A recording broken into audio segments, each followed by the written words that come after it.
Hey, comic book fans, my nerdy friends, my geeky compadres, what's going on?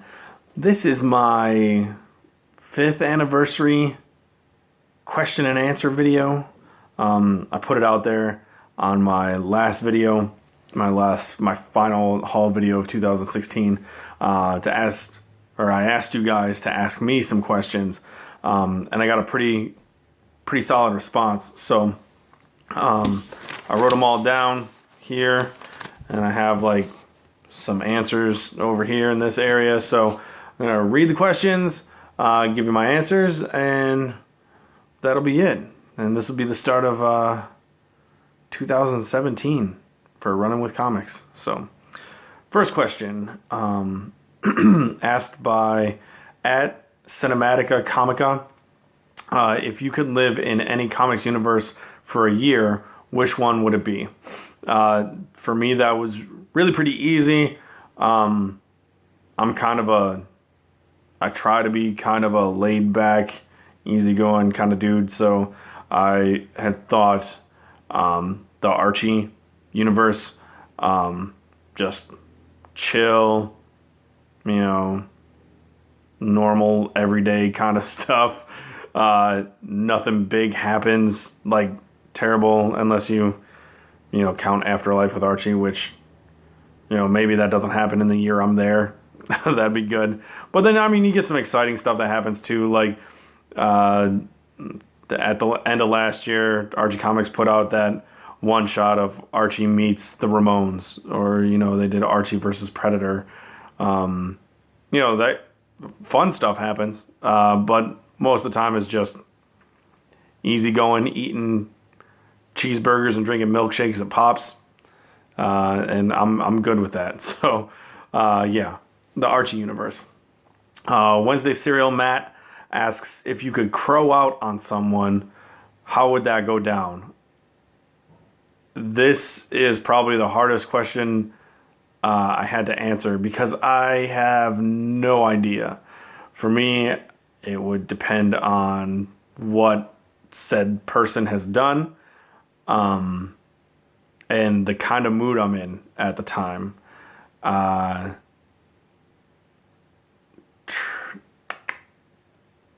like what happened in, oh man, I can't remember the name of the movie now. Gerard Butler and Jamie Foxx. I forget the name of the movie. Crap, that's gonna bug the shit out of me all day long.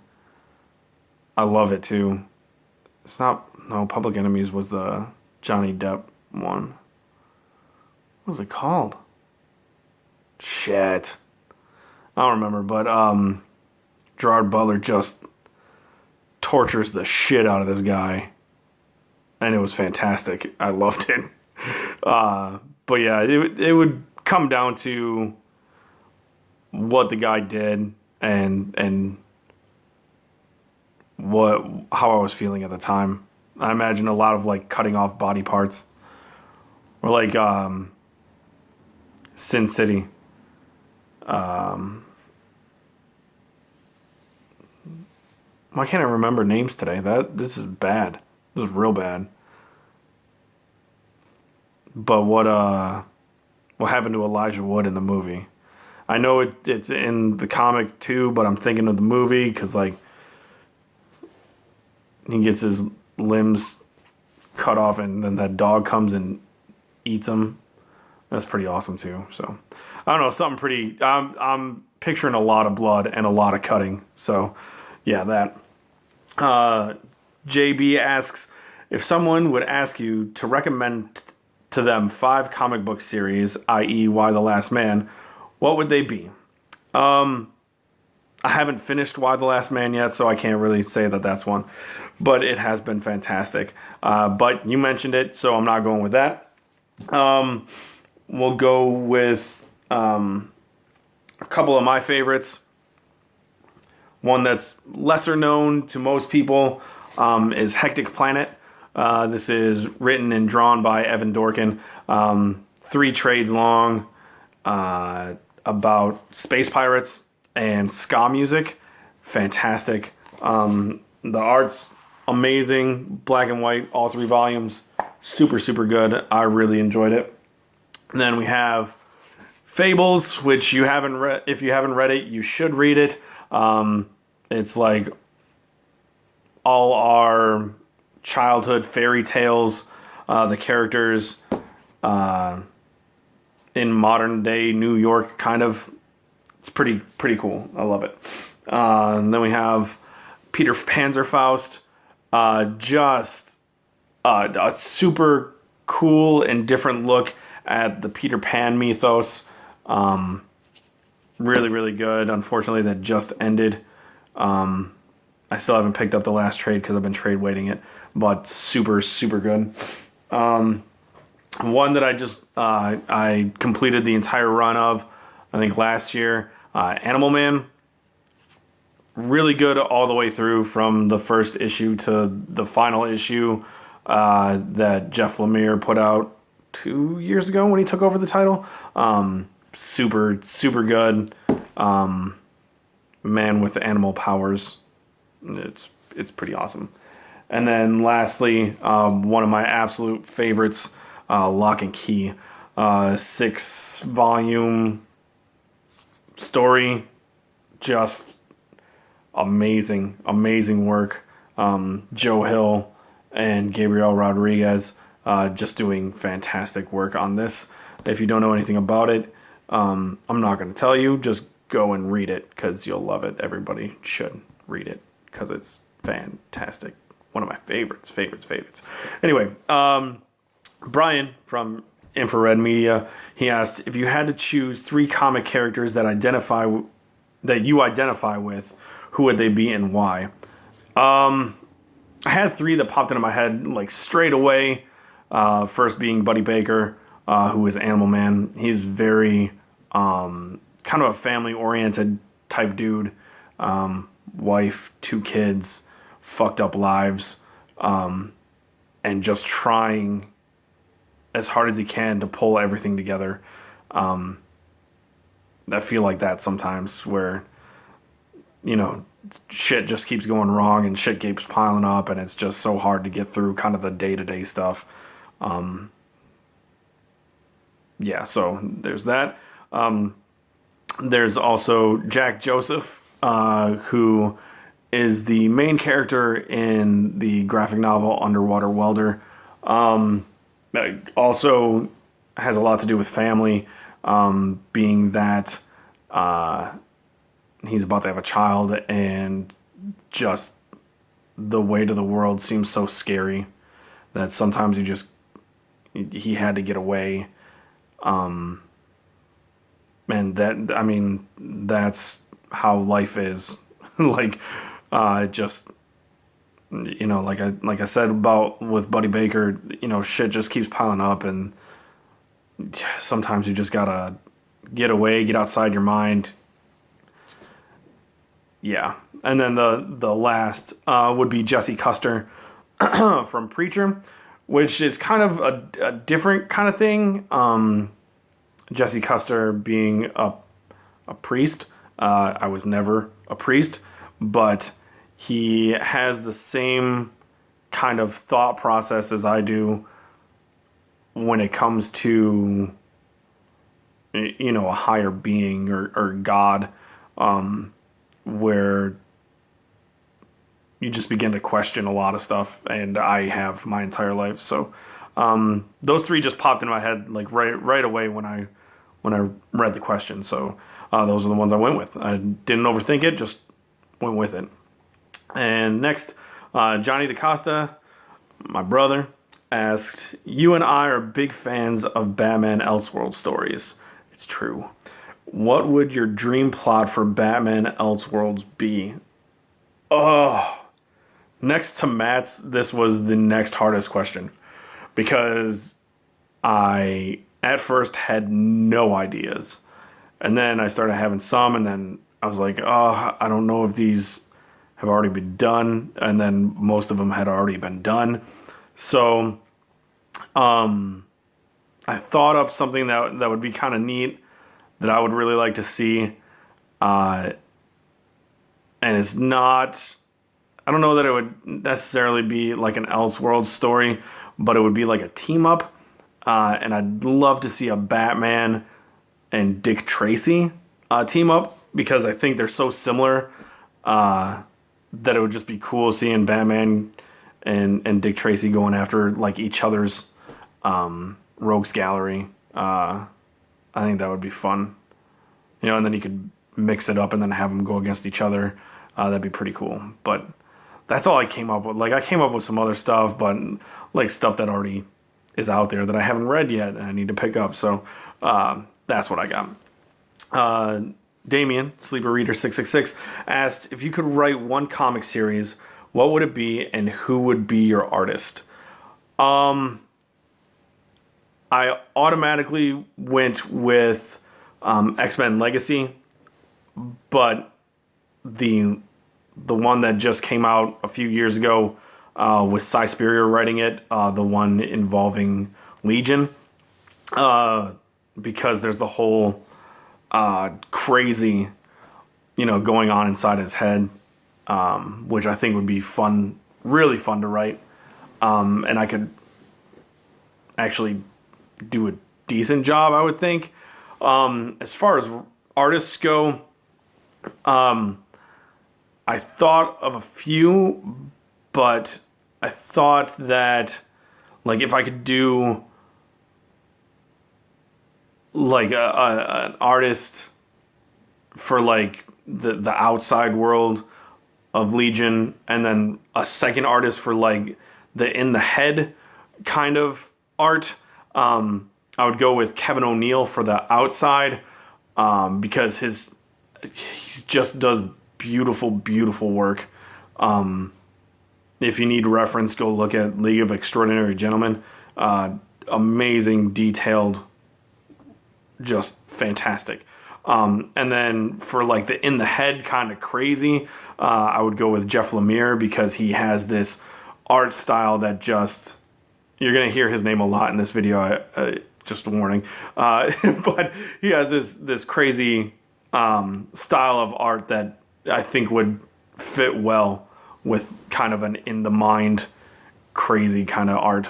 But if you're looking for more of just one artist to do both sides, I would pick Derek Robertson, who did the art on Transmetropolitan, just because there was a lot of really amazing, detailed, everyday type stuff, art that went into that book, and then also a whole lot of just crazy nonsense kind of in the head kind of stuff in that book. So that would be my answer.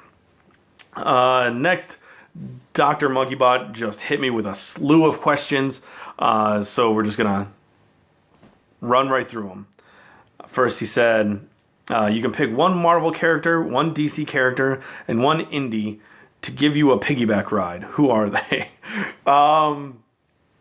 As far as DC goes, I would pick Superman, because I could ride him like a bitch. Yeah,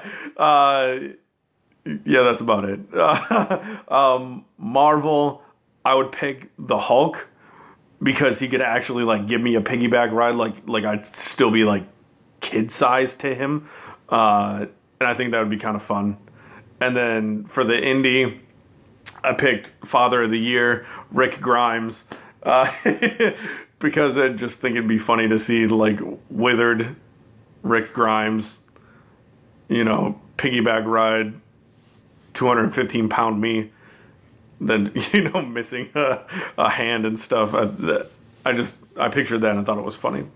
Next, he asks, "You're brewing a comic themed beer. What's it called?" Now, when I thought about a comic themed beer, I went directly with a Swamp Thing themed beer, just like a dark kind of Guinnessy, like that's what I pictured, like a Guinness type beer. And I would call it Marsh Matter, kind of a Swamp Thing type thing. I don't know. I went with it. Sorry. It's kind of lame, but if you think about it, it's kind of cool, I guess. I don't know. He asked, you can own one page from any comic. What page do you pick? this one took not really took thinking. I had to battle with myself as far as which book I wanted to pick. I ended up on one that I absolutely love and means kind of a lot to me now. I Killed Giants. And once I picked the book, I knew exactly where I wanted to go as far as the page goes. I'll show it to you 1 second. Once I get there. This is actually page 20 from issue 6. And that's it right there. Now, if you don't know anything about this book, I don't want to ruin it for you. But if you do know anything about this book, you have a pretty good idea of why I picked this page. I mean, it's not anything super fancy as far as art goes, you can tell. But I'm more of a story, all-around story kind of guy. And that page is just kind of like it's the point where it just hits you in the heart, kind of. And that would look sweet hanging up on my wall. And then he asks, one of the many characters from Y gets a spin-off series. Who do you pick? Now, if you don't know, me and Dr. Monkeybot and I, we're kind of on quite the hiatus, like a 1.5 year long hiatus now, where we were reviewing Y the Last Man in trade form. We would just do volume 1 and volume 2, so on. And we both absolutely love the series. I think we still have like 2 more trades to review, but finding time to get together is difficult, especially both with families and living like 5 hours away from each other, or 5 time zones away from each other. It's difficult, but no, I haven't read all of the series, but I thought, you go with the obvious characters, Dr. Man and 355 and Ampersand. I think would be kind of funny. Ampersand is his like pet monkey, but I thought a cool spin-off would be Beth 2 and her baby. I thought that would be kind of neat to see what happens with them, I guess. And it would just be neat. You could do a lot with it, I think. And then his last question is, you get pregnant like Arnie in Junior. If you haven't seen that movie, it's ridiculous. Which comic character do you want to be the father? I went with someone who could provide, and someone who might not think it's all that awkward or weird. And I picked Tony Stark, Iron Man. I don't know. That's a messed up question. But yeah, Tony Stark. We'll go with that. Next, Comic asks, what is the flight speed of an unladen swallow? As kind of a callback question. And again, my answer would have to be African or European swallow. But he also asked another question. If you could have your favorite comic book artist do a frame-for-frame remake of any comic, what would it be? I'm not going to say he's my favorite artist. He is amazing, and everything he's done that I have seen is just mind-blowing. We're going to go with... we're going with Alex Ross.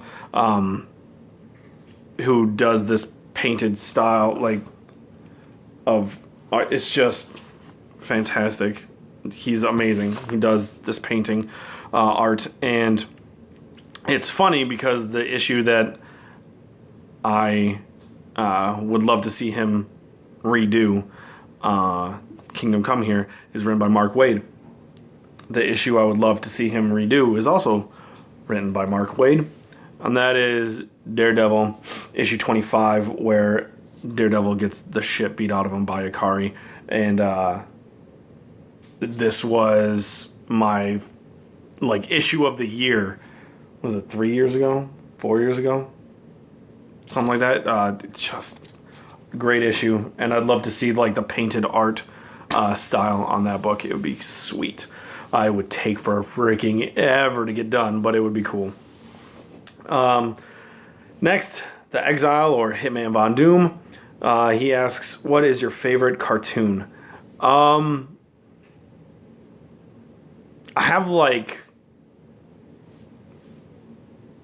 eras in my life where I had different favorite cartoons.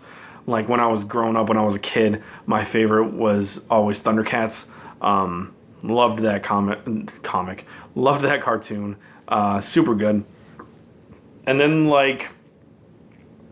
high school age, it was South Park, because it was so ridiculous and I couldn't believe they were airing it on TV. And then recently, with having a child, of course, you can only watch cartoons with them as they're growing up. But he started watching this one called Gravity Falls, which I thought it was fantastic. And I'm really bummed that it's over. It was only 2 seasons long or something like that. But it was super good. It was super funny.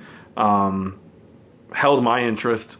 And I loved every single episode. So, yeah, there's that. And then he also asks, how much do you bench, squat, and deadlift? I don't. I used to go to the gym, and I don't remember what I could do as far as those are concerned. As far as benching, I bet I could do 100 pounds. I bet I could do that. Squatting, probably much more, because my legs are stronger than my arms. And I think that's kind of most people are that way. But for some reason, 275 pops into mind. That's way too much, but I'd give it a shot. And then deadlift, I don't know what that is necessarily. Is that the one where it starts on the ground and you have to bend over and pick it up and do that? If that's that, I'm going 50 pounds. That just doesn't sound like fun at all. Next, Andrew Osborne asked, what did you want to be when you grew up? That I wanted to be anything dealing with music. I wanted to be a singer, a guitarist, a drummer, a music producer, a radio DJ. Anything dealing with the music business is what I wanted to do since I could think of anything I wanted to do with my life when I was a kid. I don't know. I've always loved music. It's always been a thing with me. And unfortunately, I have nothing to do with it now. I mean, I do my little songs and I post them on YouTube, but nobody gives a shit. So,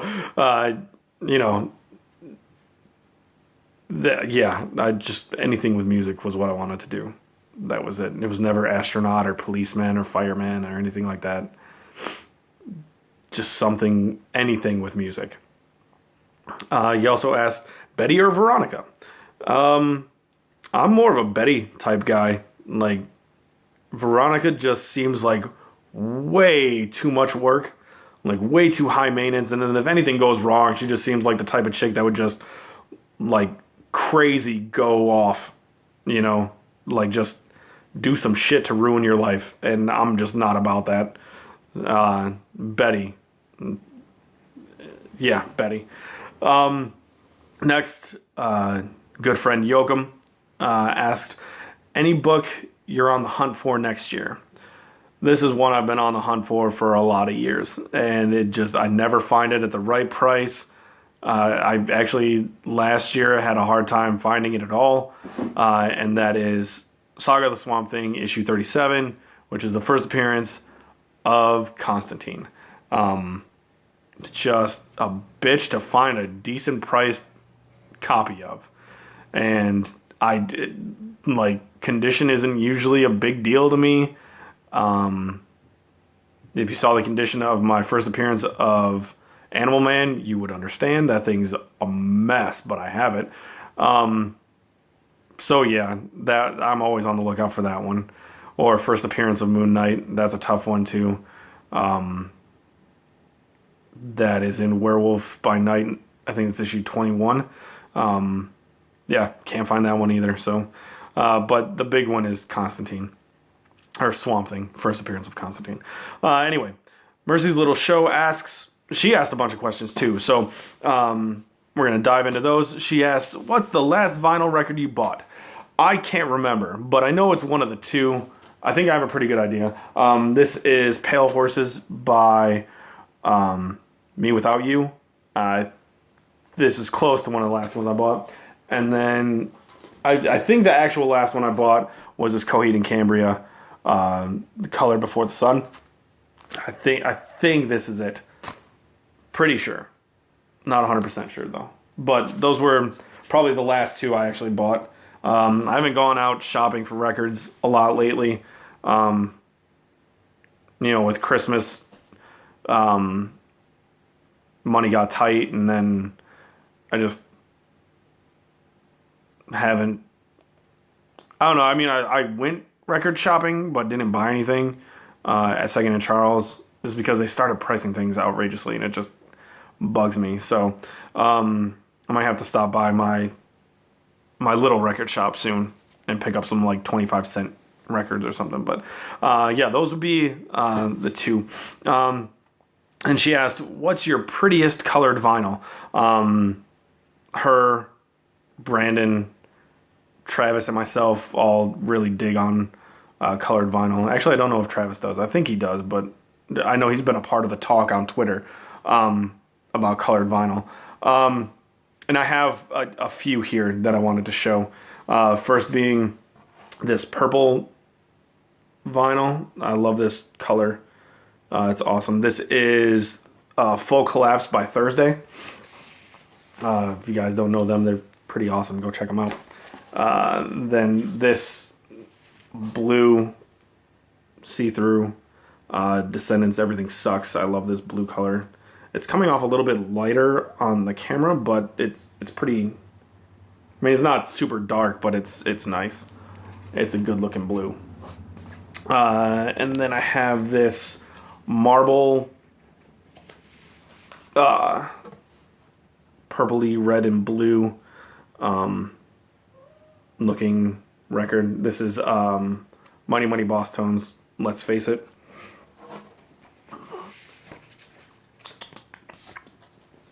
And then I have this one is one of my favorites probably.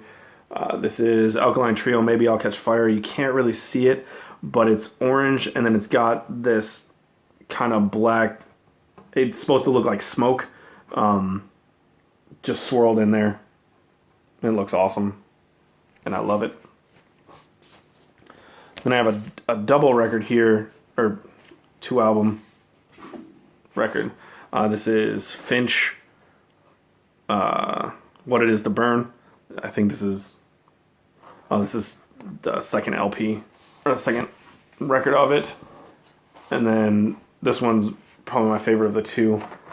This is side A and B. But yeah, super, super cool. And then probably my favorite that I have, this is Troubled Coast. This black and blue swirly. Ooh, shit. This is the record's Awake and Empty. Pretty good. And I like the colors, so. Yeah, there's that. And she asks, what comic writer would you love to have write lyrics for one of your favorite bands?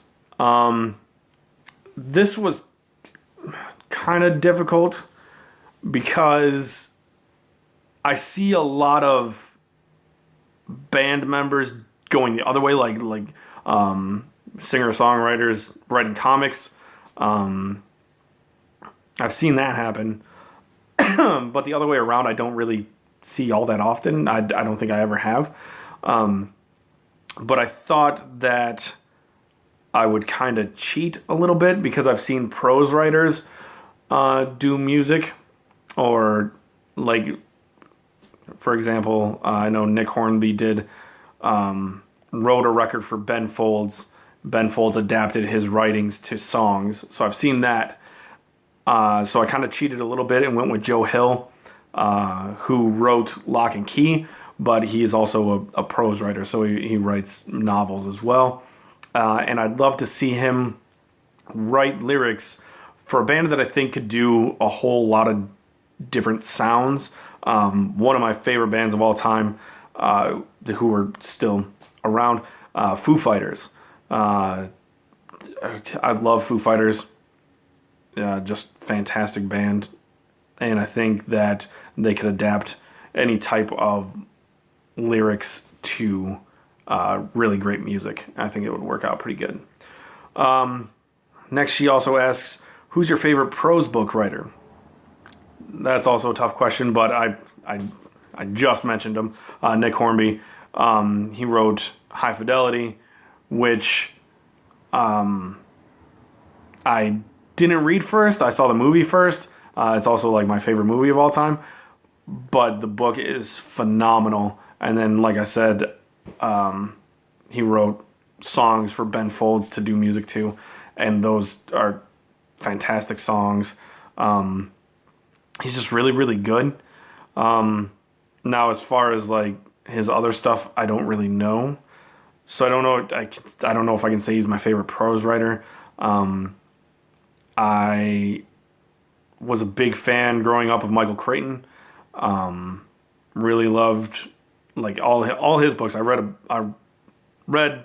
I'll say most of them because I don't know if he came out with more, but like Jurassic Park, Lost World, Congo, The Sphere, Andromeda Strain.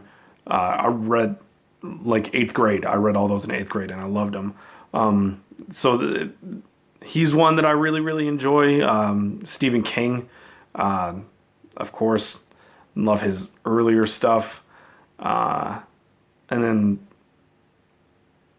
J.K. Rowling. I love Harry Potter, so go with any of those, I guess. What was the last comic run that you completed? I don't know if I mentioned it before, and I'm not sure if you mean like just like the whole series of a comic or just like a volume or, you know, as far as that. But I just recently finished volume 2 of The Spectre, so super stoked about that. If you're looking for full series, the last one I completed was Animal Man. I haven't been able to come across a lot of stuff. Completed the 200s of Daredevil, or 200 to 300. And almost all the 300s too. I'm working on that pretty hard, but there's gonna be one that doesn't get done forever because those first like 100 issues are gonna be a pain in the ass to find. She said, "What's the next run that you'd like to complete?" One that I've really, really been about lately is Blue Beetle Volume 1. I picked that up just on a whim because my son Lucas was wanting to do a comic book and he wanted to write and draw his own. And he came up with the character of the Red Beetle. I don't know why, but I told him there was a character who's already out called Blue Beetle. So I picked him up to show him. I ended up reading them myself and like fell in love. So Blue Beetle Volume 1 is something I've been trying to pick up recently. I think I'm like 6 issues away. And then Constantine, I want to finish real bad. I'm probably like 2/3 of the way done. Probably have like another $100, maybe less than $100. Probably more like 80 to pick up. But I don't come across them all that often. And then next, Clever Goose or Indigo Born. I think is the new name of his channel, asks, what is your occupation? I am actually nothing to do with music, I'll tell you that. I am a shipping and receiving dock supervisor. Not dock as far as like on the water, just we call it the dock. It's inside a building. I basically load and unload semi-trucks. That's it. It's a job. It pays the bills. Some of the bills. And lastly, Rez reads, hit me last night with a last minute question. She wants to know my top 5 writers and artists. So I'm going to give you 15.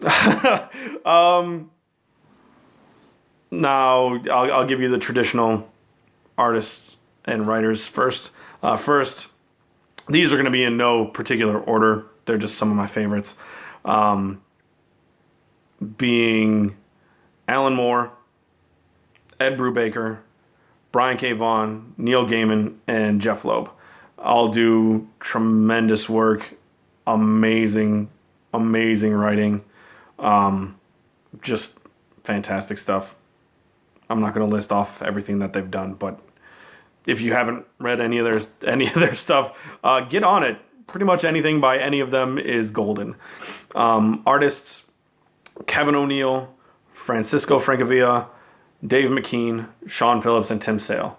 2 of them are real easy because they work with 2 of my favorite writers. Jeff Loeb and Tim Sale are like a friggin' all-star team. Anything they do is amazing. And the same with Ed Brubaker and Sean Phillips. Just phenomenal work. I wasn't a huge fan of their last project, The Fade Out. I need to go back and reread it, like beginning to end. But what they're doing now, Kill or Be Killed, is just, it's fantastic. I love it. Now to add to those top 5 each, I'm going to give you top 5 writers and artists, like combined. I'm a huge fan of anybody that can do both. The fact that you can do both blows me away. So I have a top 5 of those. These are actually kind of in an order. So I'll start at the bottom and go to the top. Number 5, Jeremy Bastian. I haven't seen a lot from him, but his Cursed Pirate Girl series is beautiful. The writing's fun. The artwork is phenomenal. The amount of detail this guy gets into his art is beyond me. But that's also why it doesn't come out very often. So if you ever come across Volume 1 of Cursed Pirate Girl, pick it up. I highly recommend it. Amazing. Next, Craig Thompson. Craig Thompson hits me. He's written a few things that just like get me. There's this book, this graphic novel called Blankets, that just gets me. It's fantastic. And then he also did a book called Habibi, which I loved. I mean, it's not me, but it's fantastic. So if you ever get a chance to read that, great stuff. Next, Terry Moore. Rachel Rising is a series that I was trade waiting all throughout. Fantastic stuff. Now he's got, I think it's called Motor Girl, which I jumped on in singles, which has been fantastic as well. Of course, he has Strangers in Paradise, which I just started reading. Lots of fun, great stuff. I feel like I'm missing a series that he wrote and drew, and I apologize. But yeah, Terry Moore, super good. Next, Evan Dorkin. If you don't know Evan Dorkin, you should, because I talked about him earlier in this video. He did Hectic Planet, which is amazing. Also, writer, artist for Milk and Cheese. I don't think he did the art, but he writes Beast of Burden. So yeah, great stuff. Hectic Planet, can't talk enough about it. Hectic Planet, Hectic Planet, Hectic Planet, super good. And number one on my list should be of no surprise if you know me, if we've talked about comics ever, if you've watched my videos, Jeff Lemire. Jeff Lemire is just amazing. His art style, like I said, is a little bit different, a little bit out there, but I like it. He does creator-owned series like Sweet Tooth. Sweet Tooth was fantastic. I want to say it was 6 volumes long as far as paperbacks go. Really loved that. He has done great work on Old Man Logan as far as writing. He also wrote Animal Man for a while there. Actually drew the last issue, which was heartbreaking. But above all, he wrote and drew Underwater Welder. Favorite graphic novel. Amazing. Kills me every time. I cry. I'm not ashamed to say that. He also wrote Essex County and drew Essex County, which is huge, but Underwater Welder is my shit. I fucking love that book. Just amazing. And that's it. So thanks for watching. Thanks for being a part of this channel for so long. I hope to be coming out with more stuff this year. Took quite a long break at the end of last year, 2016. We'll see. I'm not committing to anything, but, hopefully I'll get, the want and desire to do more videos. So thanks for watching. Thanks everybody for asking questions, and I'll see you later. Bye.